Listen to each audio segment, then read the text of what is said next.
the question I want to get started with, and I'll just kind of steer the conversation around is, there's a lot of things you can invest in. You can invest in cryptocurrency, you can invest in vintage sneakers, you can invest in Pokemon cards, you can invest in stocks, mutual funds, life insurance policies, small business startups.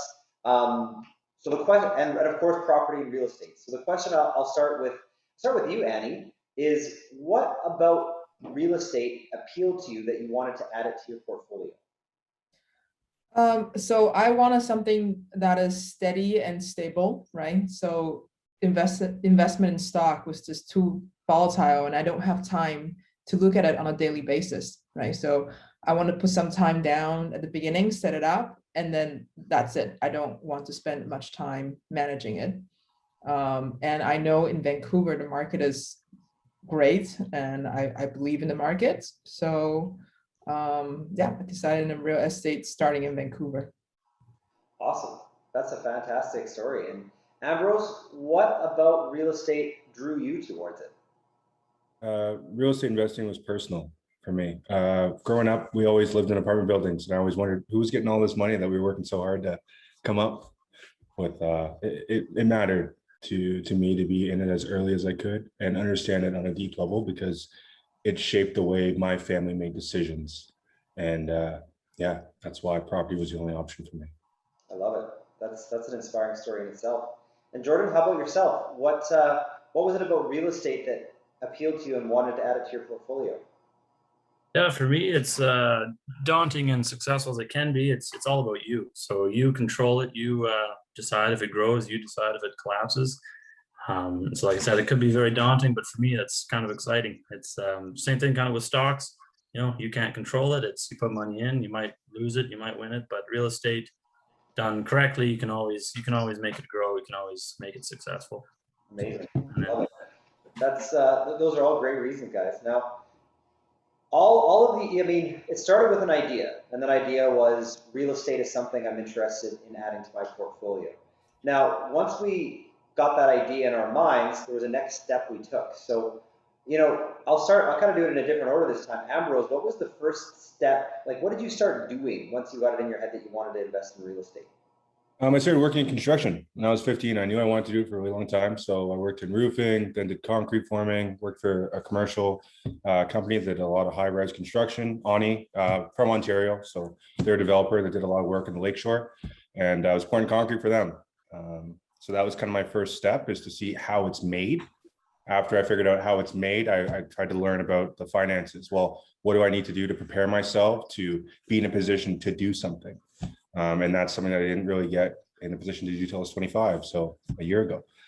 And then I made sure I assembled a group of people around me that could support me in my goals, which Mogul has been everything and more to that. So thank you, guys. Oh, hey, thanks for the kind words. And Jordan, how about you? Once you decided real estate was a direction you wanted to go, what were some of the things you started to do to get yourself ready? Yeah, for me, it's my brother's also an investor, so it's talking with him a lot. And I've spent like the last year or so, Bigger Pockets podcasts, audiobooks, just getting knowledgeable. Same thing as Ambrose, just for me, it's more, mental rather than physically pour the concrete, But yeah, just learning as much as you can about the business so you can make it thrive. I love it. And Annie, how about yourself? Once you decided you wanted to put that in your portfolio, what were some of the steps you took? Okay, so first step for me was to sign a contract with Alexis, right? So she kind of like get the ball rolling, and then the next step for me was I need to collect all the data. So she was helpful to get me all the reports that I needed. I had just returned back to Vancouver after being away for very long. So did all the research I could, understanding of the neighborhoods, deciding the size that I want, really going through my finances to figure out how big I can afford, right? So I did all the homework before I actually go out there and start looking. I love it. So, I'm definitely seeing some common themes of, getting some hands-on experience, doing some learning, aligning yourself with the right professionals. So, that's obviously the next step, is once you decide to invest in real estate, very few people say, you know what, I want to buy an income property, and then the very next day they're signing a check for $100,000 down payment. Real estate is a very hands-on investment. And that's a common theme. And that's one of the things that Jordan was saying, is that you're more in control of your business. You're not just handing your money to somebody else and hoping that it works out. But because you are in control of it, you got to learn a little bit more. So I really like the common theme of learning, just kind of learning the foundational pieces. Now, we're going to start with Jordan this time, because you guys all went on your own unique journey. The cool thing about real estate investing is there's more than one way to do it, and there's a lot of different kinds of income producing property that exist in this world. So the next question I'm going to ask is, how did you decide on the strategy that you chose out of all the strategies out there to invest in real estate? So Jordan, we'll start with you. Yeah, that one's a tough one. I'm still struggling with that one, but for me it was so my first property was a suited basement essentially. So for me that was the safest way to get into real estate investing. It's sometimes the cheapest. You could say condos and then rent out a room. But for me, for a hands-off property, that's the what I saw as the first step. And so my plan is to have a few of those, and then from there decide, do I want to invest in Airbnbs kind of thing? Do I want to maybe go to the States? But as a starting point, get these suited houses, get a few of them, maybe fourplexes, what have you. But just learn the business, make sure I know what I'm doing, and something that'll work. I could keep doing forever or switch it up later, but yeah, struggling with that right now is, which avenue do I want to take later on? But for now, sticking with this just to learn everything, and hope it goes good. I love it. I love it. And Annie, how about yourself? How did you decide on the executive furnished rental route? Well, so actually the first decision for me was like, what's the size? Do I want to go with an apartment, look for townhouse? And I knew that I want to hold on to it for about 10 years. So it's going to be a long-term property. I want it to be easy to sell. So I need it to be at a good location that's easy to rent out as well. So that was the key decision first. And it wasn't until that I actually bought the units, and then I'm now figuring out, all right, what am I going to do with this? And I realized I don't have time to manage it. So I started talking to property management, and the executive suite turned out to be a very good option because it really adds to my cash flow.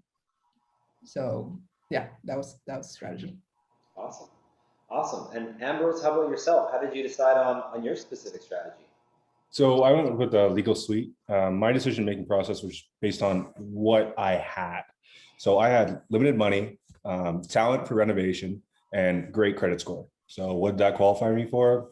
Loans to do the work, line of credit, and the know-how to do it. So I knew I could buy a property for in the 280 range in the north side, and I knew I could pull out 100% of my money. And that's what I did. I actually made 20 grand on the refinance, and now I live for free.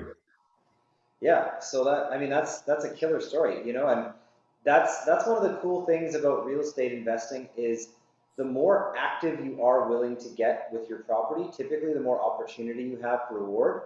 But, for the new people out there listening, the flip side of that coin is that the more moving parts you add to your investment, those moving parts all equate to risk. So part of being a real estate investor is just saying, how much time do I have to invest in this? Because some people aren't going to have, all like every evening, every weekend to be rolling up their sleeves and putting in that effort that Ambrose did at his property. Some people are going to want to say, hey, I want a great property in my portfolio. I want to see some appreciation. I want to see some cash flow. And with Annie, hand it off to an expert property manager and set it and forget it. Both of these things are generating great return on investment. It's just two totally different ways to do it. And that's one of the coolest parts about real estate. Now, Annie, I'm going to bounce it to you because let's get a little more real here. Because the thing is, you're writing a big check, you're making a big investment, you're putting, you're making a plan for your financial future, but you are taking on risk by moving your money into something. So what were some of the, when you were thinking about being cautious, what were some of the considerations that worked into your risk reward analysis? Or, what were you kind of worried about? What was on your mind as you were finalizing your decision-making process? So My profession, I'm a financial analyst, so I start crunching all the numbers, put down everything in a list, right? So how much money it's gonna make, what are the chances, what could go wrong, right? Figure out how big those risks are, which has to do with, okay, what kind of property do I have? What's the neighborhood I have? What kind of tenants am I looking at? That would put down, the kind of risk that I'm bearing. And also think about my own finances. If I don't collect revenue, if cash flows stop coming in, how much room do I have to wiggle before I get really big in trouble? Right? So that's the type of risk that I will have to think about. And then to mitigate some of that risk, right? So one decision I had to make was, do I want to rent it out for a short term, but higher revenue, or do I want at least a 1-year lease and I don't have to worry about not being able to find tenants and much lower risk that way. So it was a conscious decision to take a risk, go for short-term rental, executive suite style, but I get a lot more in return. Awesome. Oh, that's fantastic. And it's also coming from the perspective of a financial advisor, because you're doing risk reward analysis every day. So you were well equipped to do that sort of thought process on your investment. And Ambrose, what were some of the things that were worried you, or maybe gave you a little bit of pause, or what were some of the risks you identified where you thought, okay, this could be a pitfall, and I gotta really think twice about this to make sure I'm making a good call? So I'm going to talk a little bit about why, and it'll tie in pretty deeply to my rationale and how I approached investing. So currently I'm a full-time member of the Canadian Armed Forces. I've been in a parachute position. I've been a section commander and assault pioneer, was deployed to Iraq, and I made the decision when I came back that I was going to invest and I was going to be successful, period.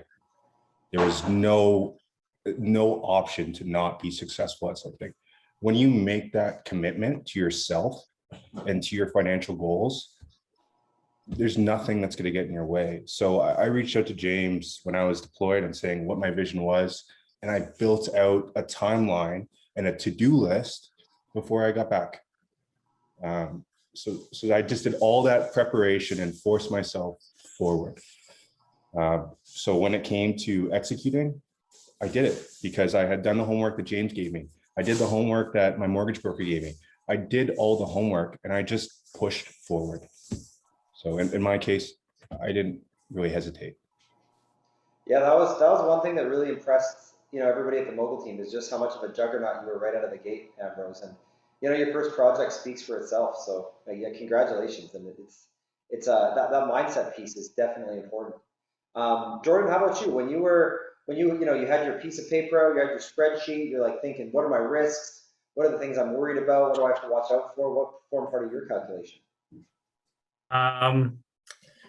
Yeah, I'm more of an optimist when it comes to risk. It's more of a challenge how to navigate around it. And for the property that I purchased, it was what can I do to improve it? So like completely mitigate the risk, but then also go the other way. How do I make it even more beneficial for me? So this place had a lot of unforeseen conditions happen right out of the gate, but it was also just with my mindset, my job, it's all about problem solving. So how do I flip this around? How do I turn this? How do I, basically just turn this around for me? That's kind of what I do. It's, I'm definitely more of a glass half full kind of guy. So it's not, the risk isn't always there for me, or I don't always see it. So that's one thing I always have to consciously take a step back, analyze it, and go forward like that. But it's, for me, it just doesn't come naturally. So it's a definitely conscious effort to make that happen for me. Yeah. That's awesome. Now, I think one thing that a lot of people think about is, with real estate being at least at some degree or another an active investment process, it is time consuming. And so, Ambrose and Jordan, with your stories about doing these massive projects, people are probably thinking like, well, that sounds pretty cool to do a big old renovation and get all this equity and make this gain, but not everybody's got that in their schedule.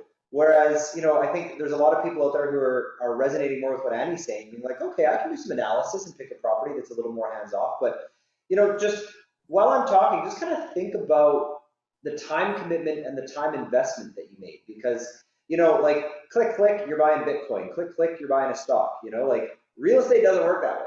Not even close. You know, even if it's a super easy peasy transaction, you've got to go out in the field, look at the property, you're filling out contracts, you're going to the lawyers, like things are happening.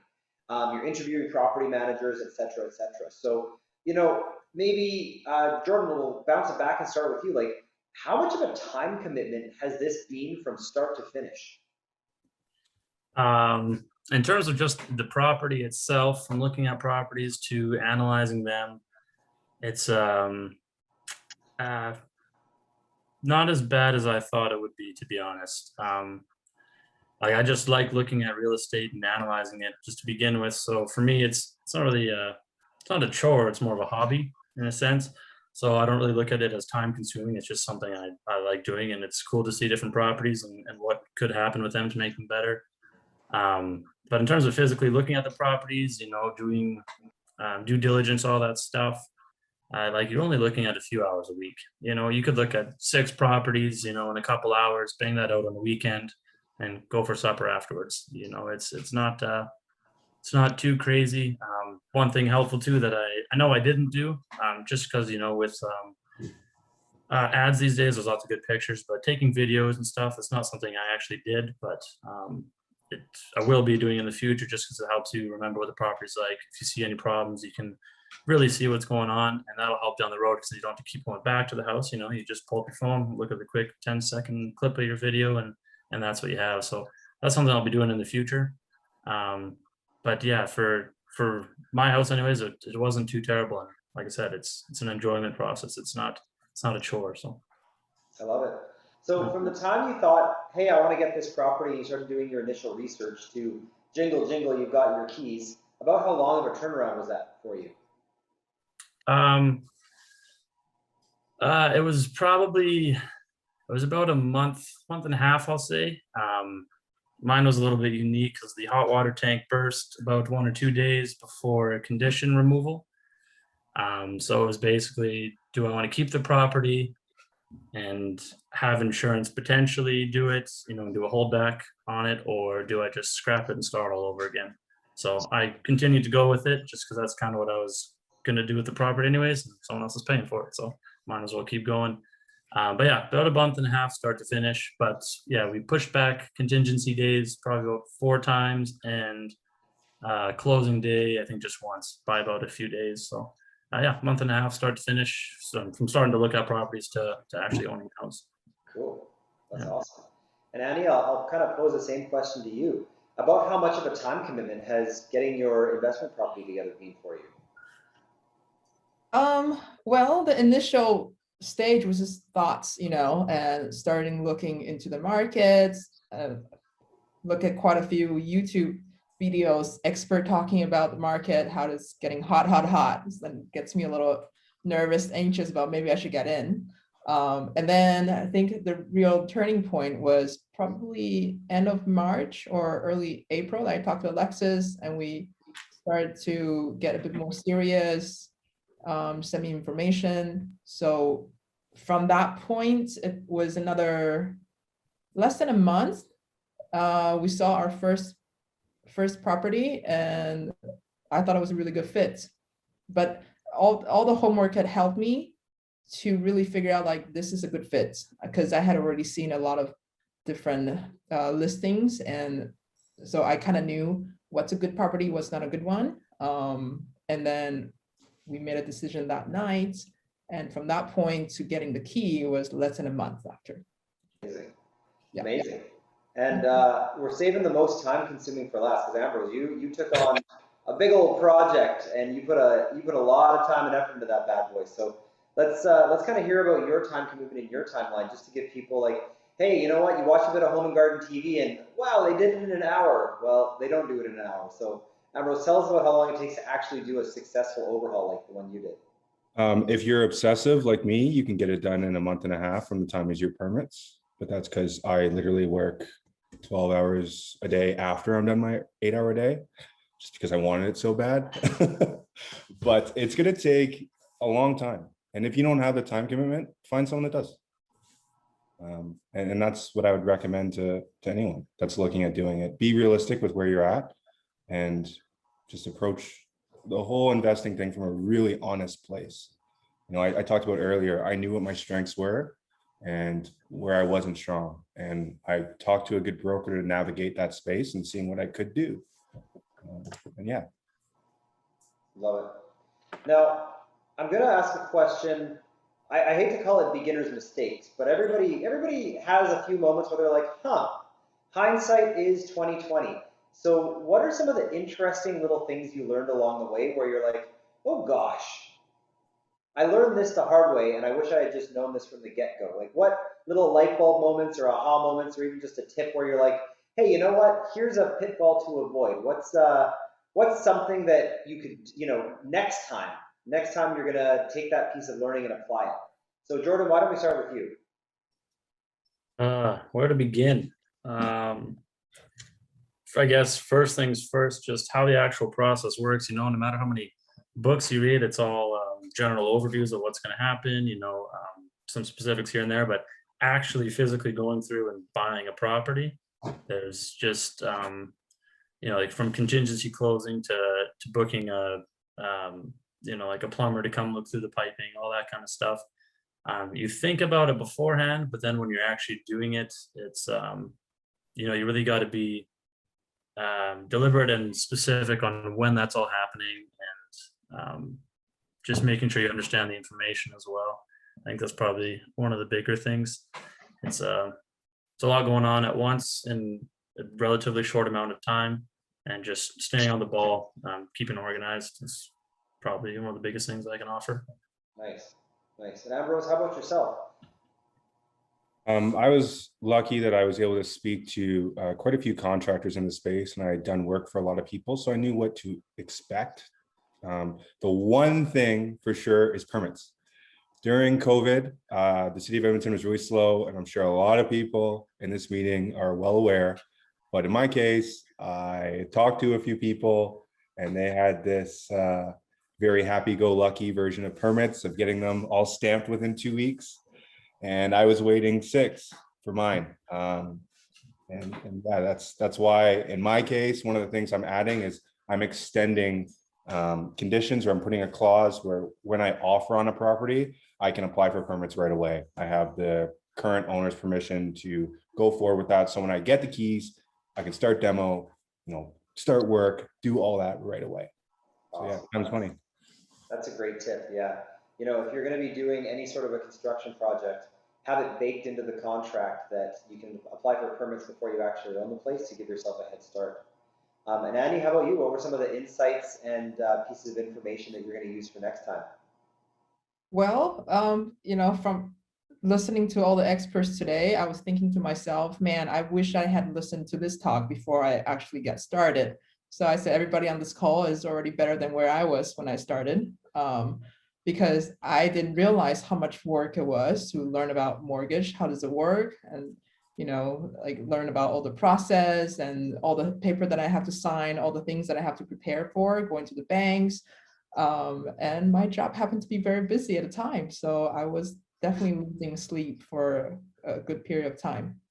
So next time, it's good that I already know this, but I will also give myself a bit more room so I'm not so stressed.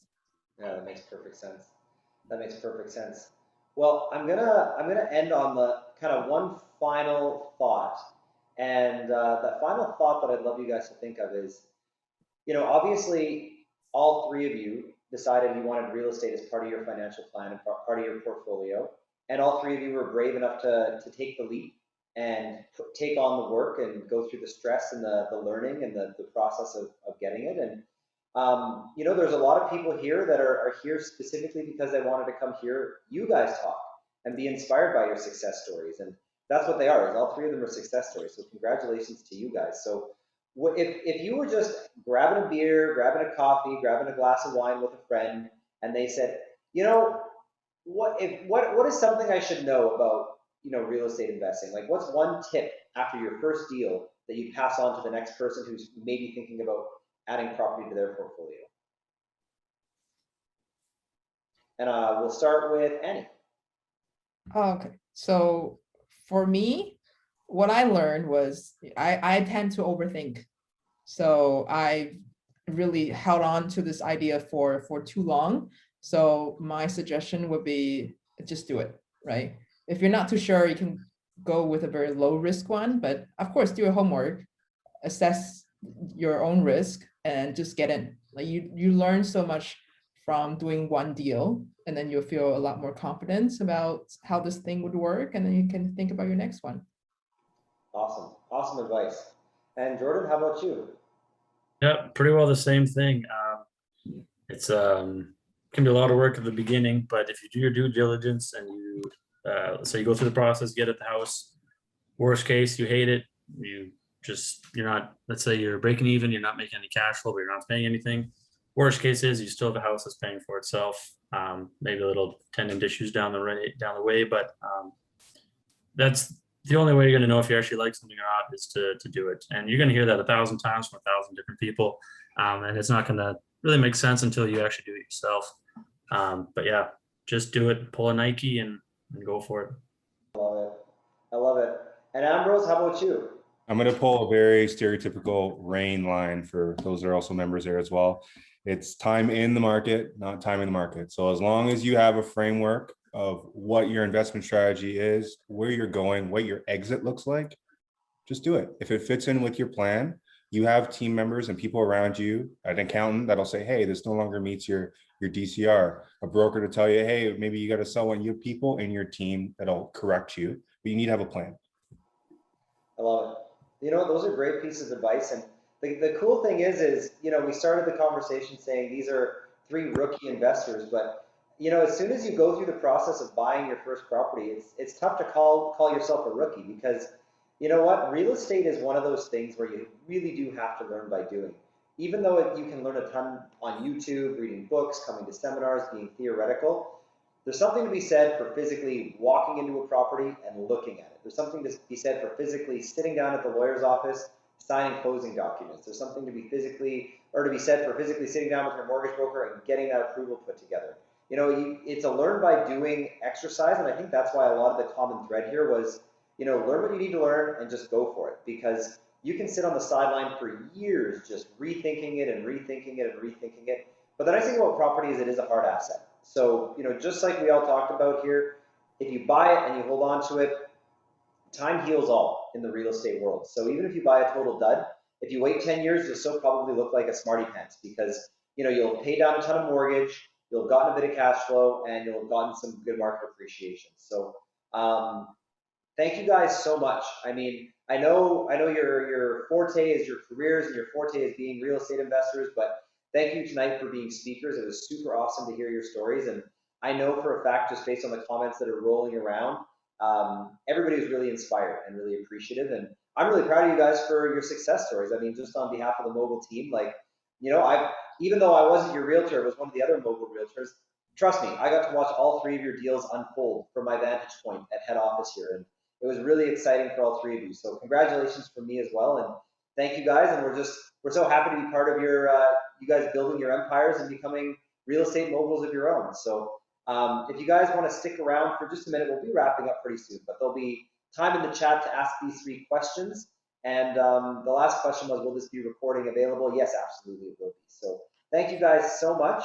And we appreciate you, and just congratulations again. Let's give them a hand, everybody. I mean, it's a big deal. Use the little emojis that are parted. I'll give one of these. Woo! With my little party horn. Quick plug, guys. But if someone's looking for a contractor in Edmonton that really cares and keeps their word and communicates, definitely hit me up. Yeah, definitely. Make sure you put your contact info in there, Robitaille. Well, yeah. So Jen, if we can move on to concluding for the evening. Everybody, that's Mogul Mastermind. We do a nice combination of expert level speakers. I mean, gosh, getting Keaton and Barry together on the same evening to give presentations, like, I feel like pretty special guy, because those are 2 very in-demand professionals, and getting their attention for an evening is no short order. So very, very lucky on that one. And you can see, you know what? At the Mogul Realty Group, we take action and our clients do too, and we like to celebrate those successes. And for those of you who haven't bought an investment property, you're kind of, maybe you're overthinking, maybe you're in the old analysis paralysis, maybe you're wondering what the right move is. Well, there are 3 people right here who I'm sure would be more than happy to listen to you over a coffee or a Zoom meeting and just say, hey, you know what? At the end of the day, just like Jordan said, make your Nike move, just do it, get your first property. And once you get that first one and you build your confidence, that's when the magic really starts happening. So that's our new investor symposium. Our next Mogul Mastermind is going to be the 3rd Wednesday of July. And we're going to be super excited to see you guys out for that one. Jen, can you remind me what the topic is? My goodness. Register for the July 21st meeting right now.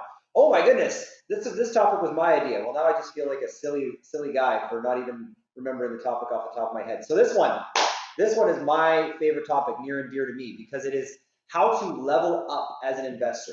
So I'm going to be talking about, and we're going to get a few experts in the field, talking about how to go from single family properties, one title properties, to multifamily properties. So just a little about me and my portfolio. I own 13 apartment buildings in Edmonton. I don't know if you guys knew that, but I do. The smallest one's 12 units, the biggest one's 40. And, you know, I remember, oh gosh, 7, 8 years ago now, I had my collection of houses that I had slowly and surely built, a lot of them basement suites, just like Ambrose and Robitaille. And I thought, hey, I'm going to be a more serious investor. I'm going to move into the commercial world. I'm going to get multifamily properties. And I did. And I mean, you get to go through all of the nerve-wracking parts of being a new investor all over again, but we're going to get investors and experts in the field about commercial multifamily, just to talk about different perspectives on, should you start with multifamily commercial or should you work up to it? When is the right time? What's different and what's the same with single family versus multifamily investing? So that's going to be a doozy. One of my favorite topics, because I love commercial real estate, and looking forward to seeing you all there. We're the Mogul Group. Just a heads up, we are super friendly and love keeping our connections to our network strong. So everybody who came to the meeting, you're going to get a courtesy call from somebody on the Mogul team just to see how you like the event and to make sure you enjoyed yourself and to see if there's anything we can do to help. So have a wonderful evening, everybody. Everybody in Vancouver, the sun is just starting to set. It is the golden hour and it is beautiful. So get out there and get some fresh air. And everybody in Edmonton, I hear the weather's pretty reasonable as well. So it's a little bit later, but you might get that sunset in. So have a great evening, everybody. Thanks for coming, and we'll see you all next time.